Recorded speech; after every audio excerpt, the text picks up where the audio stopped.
It's such an honor to talk with you. No, it's a great honor to join you. Thank you. As we come to the end of the year, what moment stands out to you the most? Obviously, the election. I think it was a very important election in the sense that, as you know, things are changing around the world. Alliances are shifting. Canadians had heard some unsettling things, shall we say, by our neighbor to the south. And the vision that Prime Minister Carney put forward was one that was heavily focused on building Canada strong. I think that was a very interesting election. It's a new government that is very keen on being ambitious, being bold, and being there for Canadians during such uncertain times. Canadians are expecting results. Canadians are expecting the federal government to be there for sectors of the economy that have been affected by this trade war, and that Canadians, apart from building our country, also want us to see the country diversify. The Prime Minister has been very, very proactive, very, very energetic, and is keen to make sure that we move at a pace that we haven't seen in a very long time. Canada is moving forward with significant increases in defense spending. Absolutely. Including the acquisition of high-cost F-35 fighter jets. I think what we have experienced over the course of the past several years demonstrates full well that this is a very unstable world.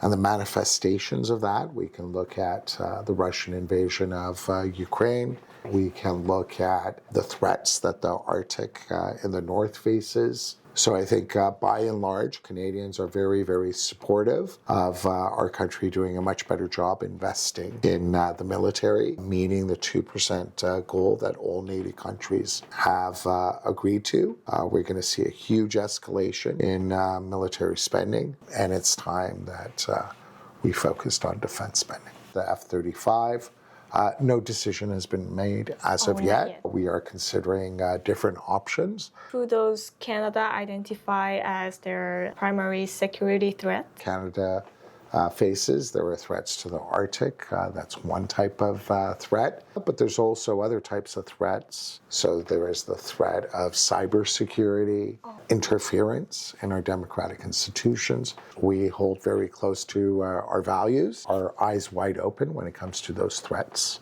Some questions about Korean community. You have been widely regarded as a strong representative of the Korean Canadian community. Can you share specific examples that demonstrate how you have supported? I've traveled to Korea on 3 separate occasions. Those were very important trips insofar as I was concerned. Countries such as Canada and Korea, it's a win-win situation when relations between our two countries are strengthened. We have been valued friends for a long time, but it's also important that we broaden and deepen areas where our two respective countries are working together. And if you look at developments over the course of the past 10 years, I think there's been a steady stream of improvements. The most significant recent achievement was when Prime Minister Carney was in Korea for the APEC summit. He did have a bilateral meeting with President Lee. They agreed to a new framework for defense and security partnership. So that is the latest example of our two countries pulling together. The reason why it's important is because we have much to learn from each other. As you know full well, Korea is a world leader in innovation. It's a world leader in cultural exports. Thank you. So obviously we learn a lot from Korea. But in addition to that, we share the same values. We're both interested in a free and open Indo-Pacific. We're both interested in a rules-based international order. The Korean War was one early example of that. Over the course of the past 10 years, we've seen many new dimensions to this bilateral relationship, whether it was the free trade agreement that was negotiated approximately 10 years ago, whether it's the comprehensive strategic partnership. What is most essential for Korea-Canada cultural exchange to evolve into a lasting, sustainable framework of cooperation? Well, as you know, Korea is a powerhouse when it comes to culture.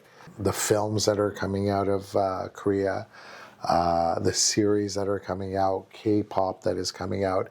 It's unreal to me. It's incredible, but it shouldn't be unreal. I think we've seen it not only in Canada, but we see it around the world. And it's a reflection of the innovation that is ever present in Korea. So as you know, last year was designated as a 2024-2025 was a year in which both countries decided they would showcase their cultural sector and their cultural industries. We saw a lot of activity emerge from that. For example, there were universities, students over to Korea. There was quite a bit of academic work that was being done in British Columbia. We also saw a lot of evidence of it in Toronto and Montreal as well. Even in the absence of that, we would have seen significant growth in cultural exchanges, but why not celebrate it?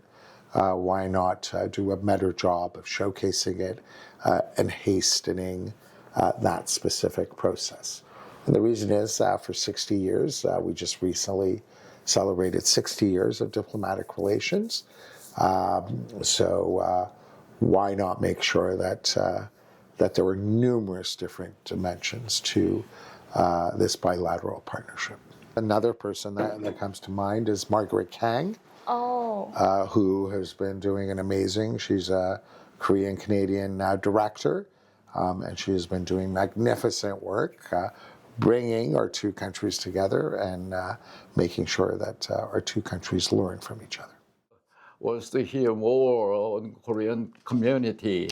You participate and you made speeches and writing greetings, and how many events you participated in the Korean society? Well, last 10 years, I would say I've been to a lot of events. I would say probably close to 200 events. Who writes the greetings? I do that. You do? Yeah. Oh, it takes time. It's one of the joys of this job, Lawrence. Yeah. You know, the KCCA recently celebrated its 60th anniversary. So they first established the KCCA. A number of people got together in 1965. Let's go back to 1965. Let's try to determine how many Canadians of Korean origin happened to be in Canada at the time.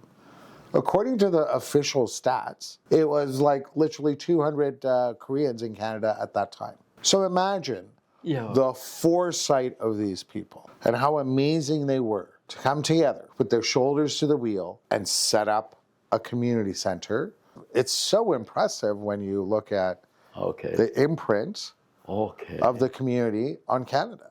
I just wanted to thank the Korean community for its dynamism. Thank you to the numerous contributions that the community makes to our country. How about we were saying happy holiday in that camera? Absolutely. So I just wanted to wish everyone the happiest of holidays.